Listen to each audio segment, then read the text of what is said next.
안녕하십니까, 알림이 황희두입니다. 지난 영상에서 정의당의 만행에 대해 말씀드렸습니다. 민주당 이중대 프레임을 탈피한다더니 김건희 특검보다 이재명 체포동의안 가결이 우선이다, 이런 망언을 쏟아내며 본인들은 찬성하겠다, 이런 입장을 보인 건데요. 사태 파악이 전혀 안 되는 거죠. 이후로 정의당의 행태를 비판하는 목소리가 말 그대로 쏟아지고 있습니다. 친검, 친윤 정의당이란 얘기까지 나오고 있고요. 근본도 없다, 결국 친윤 스피커가 됐구나, 이렇게 역풍을 맞았습니다. 노회찬 전 의원이 돌아가신 후 몰락이 시작됐는데, 결정적인 계기는 바로 진중권 같은 인간이 복당했을 때 환영했던 사람들이 주로 지도부에 있기 때문입니다. 당장 김건희 같은 사람한텐 민주당이 생트집을 잡는다며 사생팬이란 소리를 운운하고, 이런 예수도 유죄다, 이런 말 같지도 않은 소리를 했던 사람인데 진보라는 타이틀로 여기저기 돌아다니는 것 자체가 코미디고요. 이러니 사실상 윤석열 선거운동원이다, 이러면서 내부 반발이 이어졌고, 이로 인해 당시 정의당 부대표는 당직에서 물러나고 많은 당원들이 탈당하기도 했죠. 그러면서 정의당은 망했다는 얘기가 나왔습니다. 게다가 지금 남아있는 류호정 같은 사람은 한동훈 장관에게 본인은 다른 사람들과 다르게 하겠다, 이런 얘기를 하자 한동훈 장관이 미소로 화답하는데, 이게 진보 정치입니까? 진중권뿐만 아니라 조국 흑서 우인방도 어디가서 진보 타이틀을 앞세우는 게 코미디란 반응도 많이 나오고 있습니다.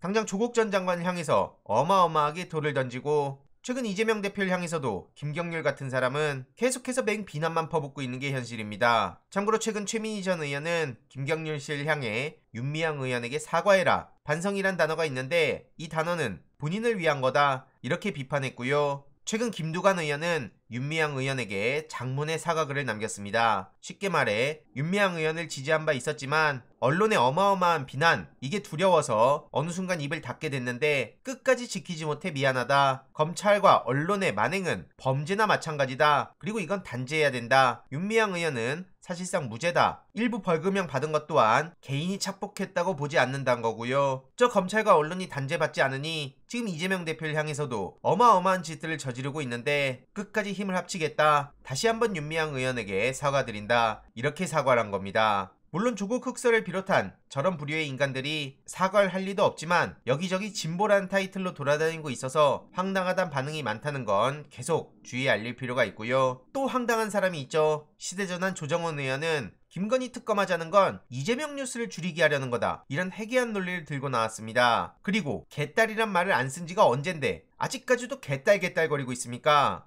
전혀 분위기 파악도 못하는 거고 시대의 흐름도 못 쫓고 자기의 세계 속에 그냥 갇혀있는 사람이고요. 이재명 대표가 사퇴하면 대장동 특검에 동의하겠다, 이런 얘기를 하고 있습니다. 이러니 당연히 이에 대해서도 엄청난 비판이 이어지고 있는데요. 민주당 덕분에 국회의원 대놓고 은혜를 원수로 갚는구나, 저렇게 하면 저게 균형 잡힌 거고 객관적인 목소리냐, 이런 비판이 쏟아지고 있는데, 당장 최근 용해인 의원은 김건희 씨의 특검을 촉구하지 않았습니까? 조정훈 씨는 이걸 반대한다는 명분으로 민생 이슈가 묻히기 때문이라는데, 그럼 용해인 의원은 민생 안 챙깁니까? 적어도 조정훈이라는 사람이 보여준 것보다 훨씬 더 민생 관련해서 목소리도 많이 냈고 꾸준한 행보를 보였을 텐데요. 그리고 더 기가 막힌 건 지금 조정훈 같은 사람이 하는 얘기를 정진석 씨가 하고 있단 겁니다. 김건희 특검은 이재명 살릴 길을 찾겠다는 거다, 이런 황당한 소리를 그냥 내뱉고 있는 건데 참 염치가 없어도 정도껏 없어야죠. 아무튼 박홍근 원내대표는 민주당에서 김건희 특검을 반드시 관철시키겠다, 이런 의지를 보였고요. 여기서 정말 화가 나는 건 박영선 전 장관이 이재명 대표가 공천권을 내려놓겠다 선언하면 총선에서 민주당이 승리할 거다, 이런 얘기를 하고 있습니다. 사법 리스크를 아직까지 운운하고 있는데 누가 박영선 전 장관 같은 사람이 억울한 일이 생겼을 때 도와줄까요? 당연히 이에 대해서도 싸늘한 반응이 이어지고 있는데 지금 이런 소리라는 게 맞냐? 민주당이 쇄신할 수 있는 기회를 내려놓으라니 말도 안 되는 소리다, 이런 반응들이 이어지고 있고요. 특히 지금 이 시기가 어느 시기입니까? 검찰에선 빠르면 이번 주 중에 구속영장을 친다는 얘기가 나오고, 이에 민주당에선 적극 반발에 나선 상황인데 저런 얘기를 할 때냐고요.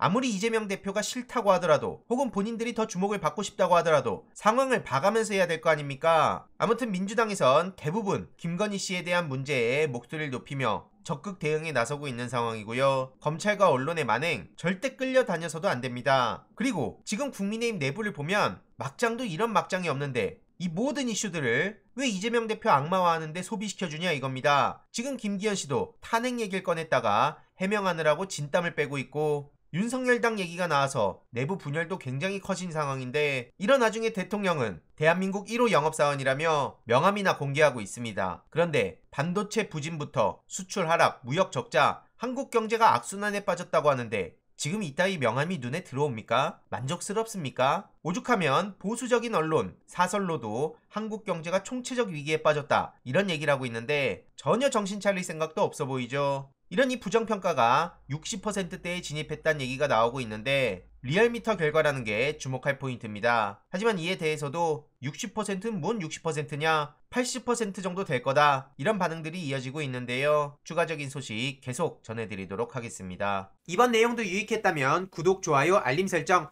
멤버십 가입 정말 큰 힘이 된다는 점 말씀드리고 싶습니다. 주위에 널리 공유 부탁드립니다.